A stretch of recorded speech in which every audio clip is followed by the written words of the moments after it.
Marie. Paris m'avait glacé par 2 grands mois de pluie. Alors, comme au soleil un jeune oiseau s'essuie, je m'enfuis vers Marseille, opulente cité, et dans tout son bonheur, j'y retrouvai l'été.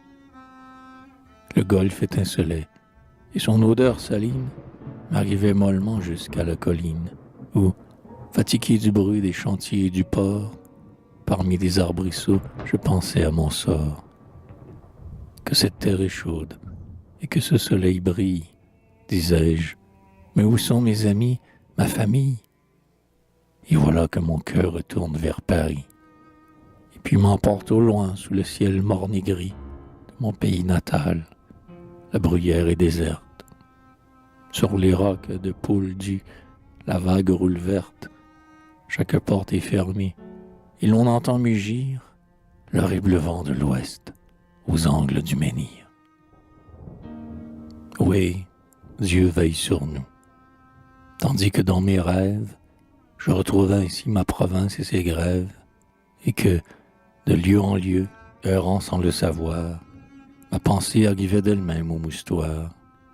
Au tournant d'une allée, à travers quelques branches, je vis sur le ciel clair flotter des coiffes blanches, et monter haletante, et le front tout en eau, une fille portant les modes d'Arzano.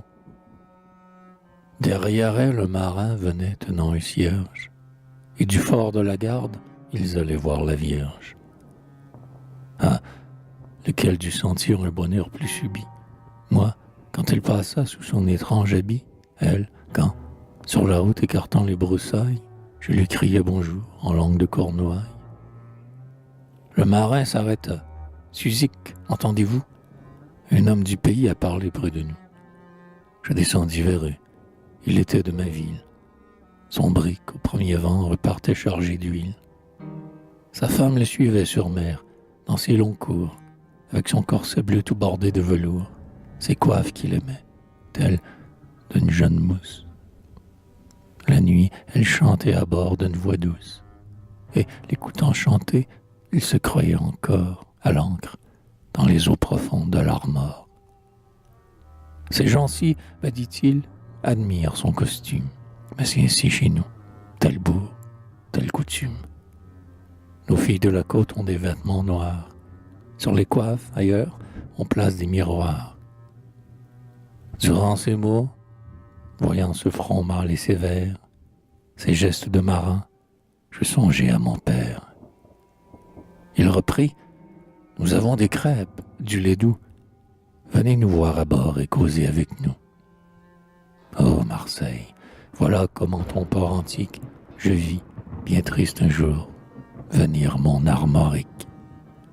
Et lorsque cette femme apparut devant moi, comme mon cœur s'emplit d'une si grande foi, et se laisse si bien prendre à ses rêveries, que, rendant grâce à Dieu, je me dis, c'est Marie.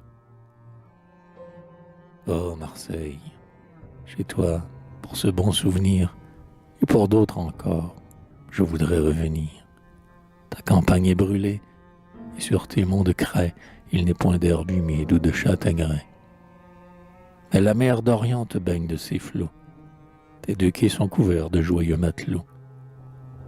J'aime tes vieux bergers et les troupeaux de chèvres, au bassin de Maillan, le soir trempant leurs lèvres. Enfin, dans tes murs grecs, si j'invoquais Platon, des amis m'écoutaient volontiers. Moi, breton, ma race aux longs cheveux est fille de l'Asie, et la lande a gardé la fleur de poésie.